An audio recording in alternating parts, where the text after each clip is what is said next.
Aray! Hindi na ako tatangkad. Ano nalalaro mo? Ay, Minecraft. Naglalaro din baga ako niyan. Pinaparam ako ni mama ng cellphone, tapos din ako naglalaro. Oo. Tapos binilhan pala ako ni mama ng ng kutserya, oo. Gusto mo?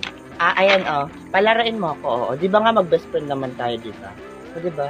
So, yung lola ko baga ay may third eye, oo. Nakakakita siya ng mga multo sa ghost na nag-work. Tapos pinasa niya sa akin yung kanyang kapangyarihan. Ibig sabihin, bukas na rin yung third eye ko.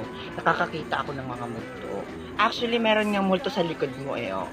Pero wag ka mag-alala, hindi naman siya bad ghost. Oo, nakangiti nga siya So yung nagtago ng cellphone ko, umamin na, diary ako ni mama.